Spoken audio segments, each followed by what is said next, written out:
Ele é administrador de empresas, engenheiro civil, pós-graduado em controladoria e finanças e pavimentação de estradas e rodovias.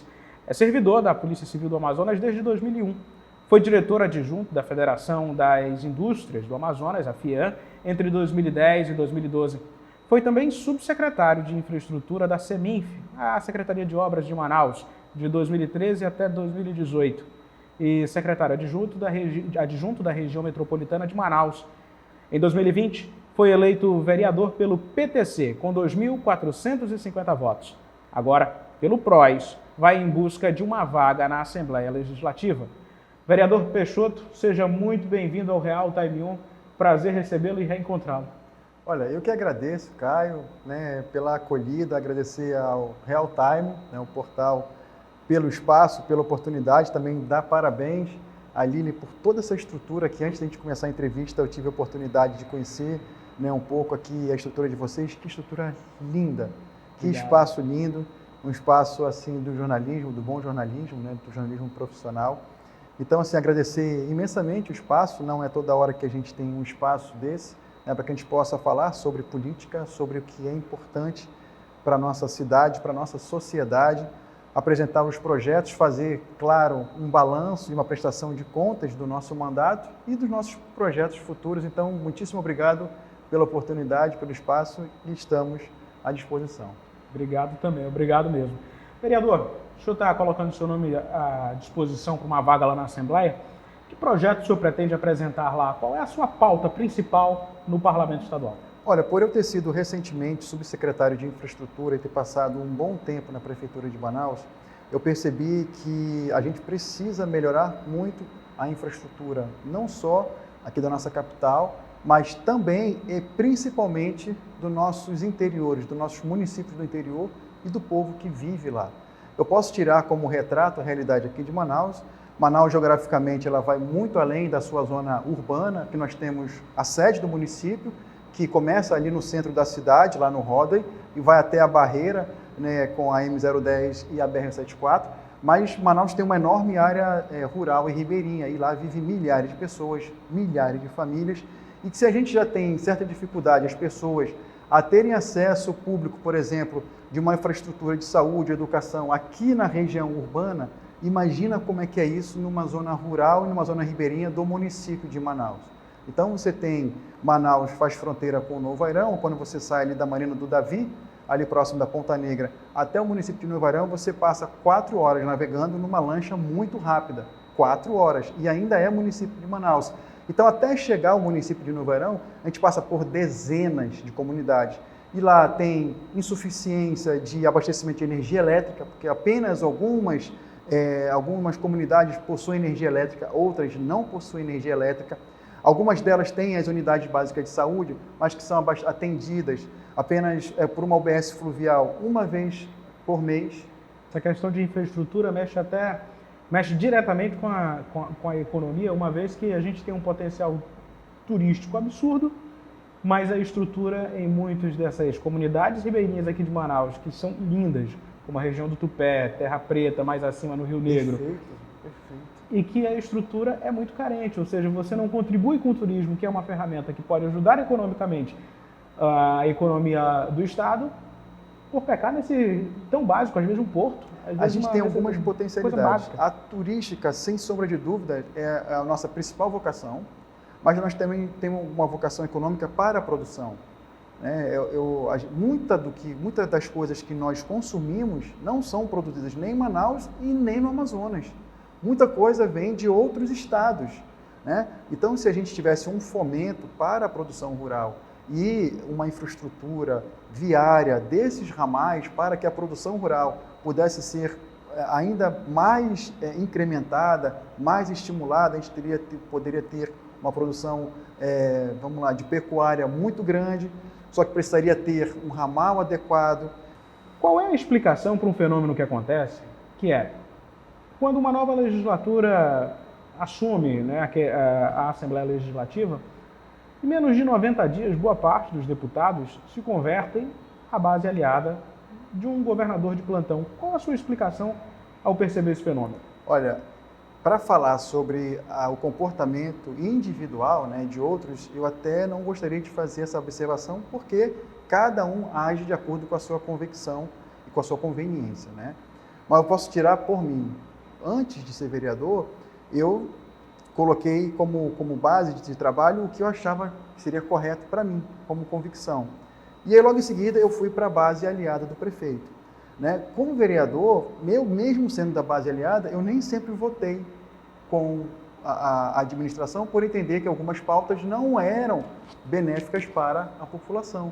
Então, mesmo que a gente seja de base de governo, a gente não precisa necessariamente ser aquele puxadinho do executivo. Agora, existe uma ferramenta de avaliação dessa conduta que você acabou de falar, que é o próximo dia 2 de outubro. Vou continuar nessa sua avaliação política agora. O senhor acredita que o PROS faz quantos deputados estaduais?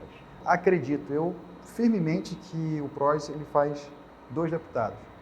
Porque tem eu de vereador de mandato. Não sou deputado estadual, mas tenho um mandato de vereador. Tem um ex-governador que conhece bem a realidade do Estado, que conhece o interior do Estado, e que provavelmente as pessoas possam reconhecer nele também um bom candidato para ser deputado. Já que o senhor está por dentro dos números, o vereador Peixoto está trabalhando para ter quantos votos? O máximo que a população puder me dar e que eu tiver a graça de Deus para receber. Né? Eu preciso ter o mínimo do coeficiente, né? Que é 10% do coeficiente. Estima-se que o coeficiente eleitoral esse ano para fazer um deputado estadual seja 75 mil votos. Alguns falam 68, outros falam 70. Eu sou menos assim, otimista, então eu falo com 75. Então eu preciso, para ter a possibilidade de ser eleito, ter no mínimo 10% desses 75 mil votos.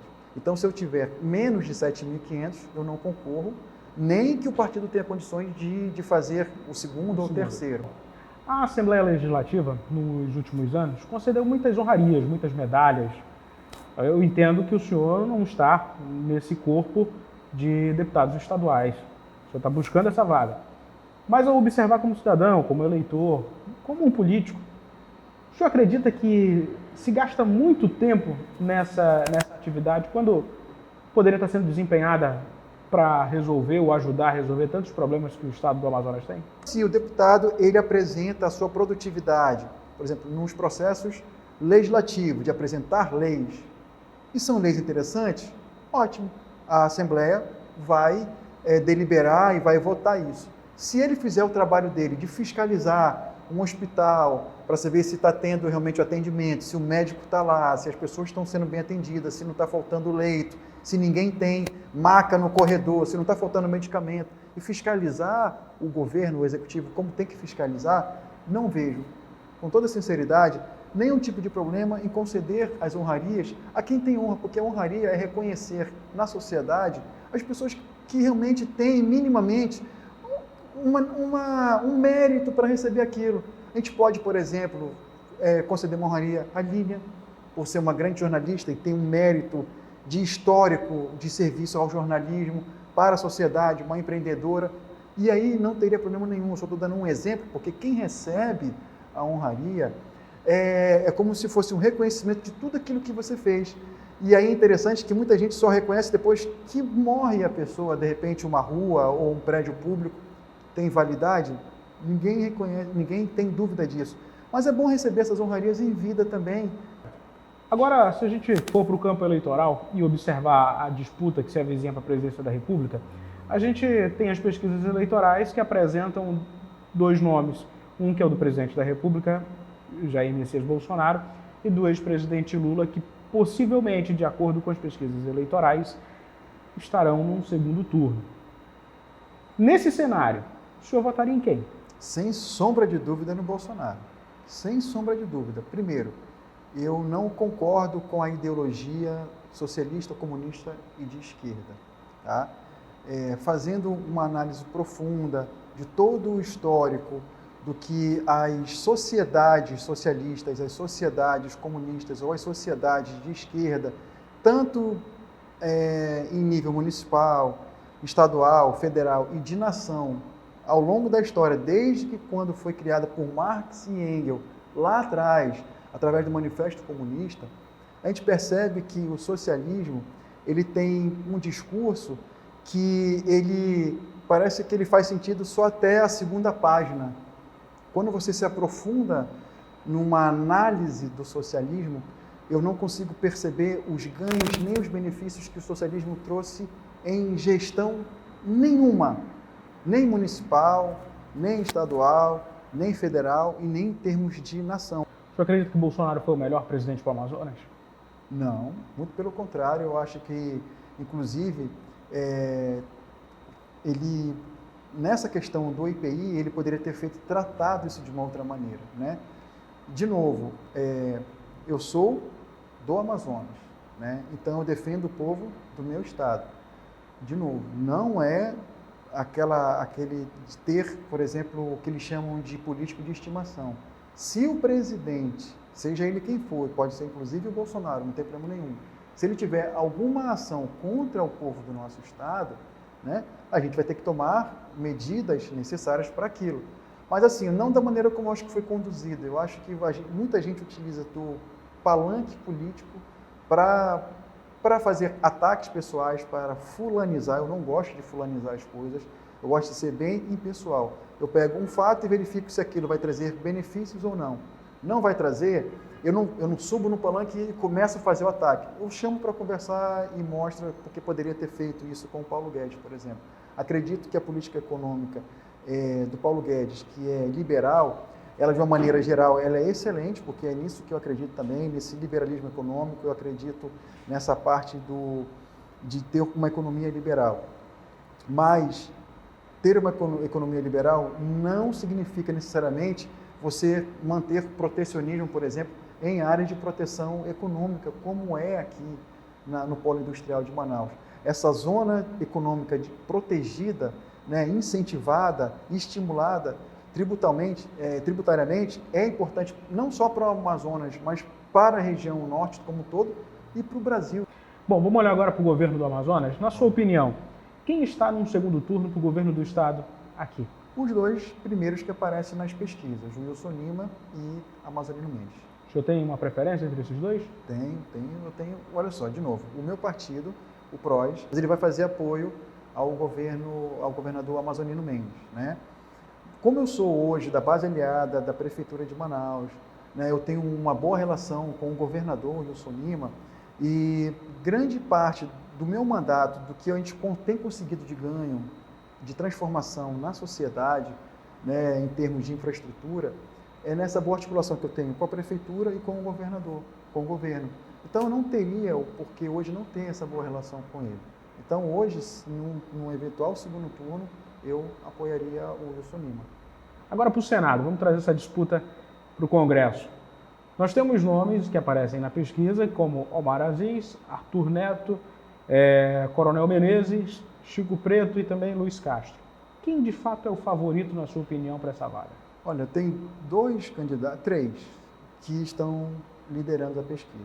É o senador Omar, o ex-prefeito Arthur e tem o Chico Preto. Aí o Chico Preto junto com o Menezes. Então são quatro, na verdade. O meu partido, de novo, ele vai apoiar a federação PSDB Cidadania. Ele não vai federar com esses partidos, mas ele vai, nessa próxima convenção que vai ter, ele vai dizer que vai apoiar PSDB Cidadania. Então, o PROS ele vai apoiar o Amazonino para governo e deve apoiar o Arthur Neto para Senado, né? Eu, pessoalmente, ainda não conversei com nenhum dos candidatos a Senado para poder tratar sobre isso. Muito provavelmente, eu devo caminhar com o senador dessa ala prefeitura-governo. Entendi. Agora, o senhor mencionou mais cedo essa questão da Zona Franca, o senhor mencionou dessa possibilidade de ter uma melhor estrutura para viabilizar o potencial turístico aqui do estado do Amazonas. Mas tudo isso também passa por uma obrigação que tem os deputados, que tem um recurso. Não é um recurso muito grande, mas tem a possibilidade de destinar emendas para determinados segmentos. Tem algumas obrigatórias, saúde e educação. Se o senhor for eleito para a Assembleia, tem um residual que sobra ali para você investir naquilo que acha mais conveniente. O senhor já tem um projeto para destinar essas emendas? Com toda certeza. Bom, primeiramente, sem sombra de dúvida, eu vou fazer aquilo que a lei me obriga, que é destinar parte do recurso para educação e saúde. E eu fico muito feliz por isso, porque eu acredito que a gente precisa melhorar ainda mais a saúde do nosso estado, principalmente no interior. Então, eu destinarei recursos para os hospitais do interior, para equipar ainda mais, né? De novo, a gente não precisa que alguém no interior, quando tem algum problema, venha para a capital, se o hospital puder dar essas condições.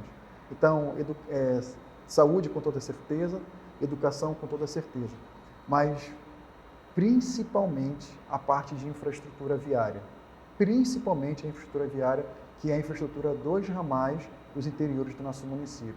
De novo, o interior do nosso estado tem milhares de produtores rurais, e esses produtores rurais, eles penam, têm dificuldades enormes de escoar a sua produção. Então, se eu tiver a graça de Deus de ser eleito deputado estadual, com essas emendas, eu destinarei, sem sombra de dúvidas, recursos para a melhoria da infraestrutura viária dos ramais do nosso estado. E, assim, por último, mas não menos importante também, para a melhoria da segurança. Eu, por ser profissional de segurança, né, eu sou servidor público de carreira da Polícia Civil, eu sei que uma fronteira, né, com uma estrutura de segurança, isso pode ajudar de maneira considerável a reduzir a problemática da segurança aqui na nossa capital, com aquela passagem das drogas lá na área de fronteira. Então, uma polícia melhor equipada, melhor remunerada, e esses equipamentos eu posso destinar emendas com lanchas, com armamentos, com equipamentos, para melhorar ainda mais a estrutura da Polícia Civil e da Polícia Militar, eu farei. Certo. O senhor tocou num assunto importante, que é essa região ali do Alto Solimões, que é uma região conhecidíssima por ser o canal da droga, como se criou até esse clichê em falar dessa forma. Mas a gente teve um evento, um triste evento recentemente, que foi a morte do indigenista Bruno Pereira e do jornalista Dom Philips lá no Vale do Javari. Pela sua opinião, até por ser servidor da segurança pública, aquilo ali representa a ausência de quem? De ninguém. Aquilo foi uma ação individual. Ali já tem o Estado ali. Né? De novo, eu inclusive fiz até uma crítica a um discurso que foi feito generalista. Eu não gosto, Caio, de generalizar as coisas. Reclamaram da ausência do Estado lá. Mas de qual Estado que está ausente? Primeiro, a Polícia Federal, ela está lá. A polícia, quando houve o problema, se vocês observarem, a Polícia Federal se deslocou para lá com o Corpo de Bombeiros de maneira rápida. Essa questão é tão mais profunda que você dizer que por conta de uma ação do indivíduo foi culpado, então assim, tudo é culpa do Estado e nada é culpa mas não entra em confronto indivíduo. Também aquilo que a gente mencionou até há pouco, de que aquela região naturalmente é reconhecida por ser uma região de entrada das drogas, que o senhor mencionou mais cedo? Já não representa um pouco disso? Exato, mas aí que está. Concordo com você, a gente não tem nenhuma dúvida nisso. Mas por eu ser do órgão de segurança, eu também concordo que o poder do Estado não saiu de onde ele está, que é estar lá. Pode ser que não seja o suficiente, tanto é que a gente vê que a droga passa, chega no Rio de Janeiro, como é que é o tráfico lá no Rio, como é que é o tráfico aqui em Manaus, entendeu? Precisa de melhoria? Precisa de melhoria, não tenho dúvida, gente. Isso não está eximindo, por exemplo, de responsabilidade de melhorar o trabalho de lá. Né? Vereador Peixoto, do PROS, muito obrigado por ter vindo aqui ao Real Time 1, separado um tempo na agenda para atender nosso pedido. Agradeço mesmo essa disponibilidade. E fique à vontade para retornar mais vezes, mandar boas notícias, trazer projetos. Olha, Caio, para mim foi um prazer, primeiramente, te rever. Já tinha um bom tempo que eu não te revia, né? Desde quando você trabalhava num outro veículo de comunicação, de outro veículo de comunicação, e eu trabalhava na Seninf. Você sempre um querido, você Obrigado. É maravilhoso. Né? Mais uma vez, agradecer a Línia pelo espaço. Vocês, assim, parabenizar pelo espaço. Né? Eu acredito que a gente precisa fazer um jornalismo sério, profissional, de qualidade. Né? Essa estrutura de vocês aqui ela é belíssima. E tratar os temas com muita objetividade e, de novo, com impessoalidade. Né? Fazendo as críticas necessárias quando são necessárias, né? E fazendo e mostrando o que é bom também quando tiver o que mostrar, né? E não ter aquele viés, né, editorial só pendendo para um lado. Essa isenção que eu senti aqui, ela é fenomenal.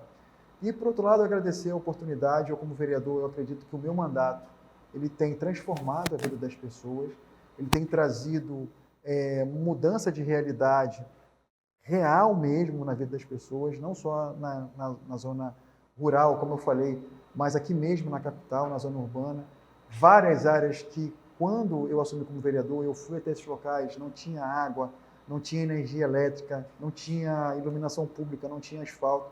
Com o nosso mandato, eu fui ao local, solicitei da prefeitura, a prefeitura colocou, solicitei da empresa Águas de Manaus, ela colocou água, a prefeitura colocou asfalto, iluminação, solicitamos à empresa da Amazonas Energia de levar energia elétrica.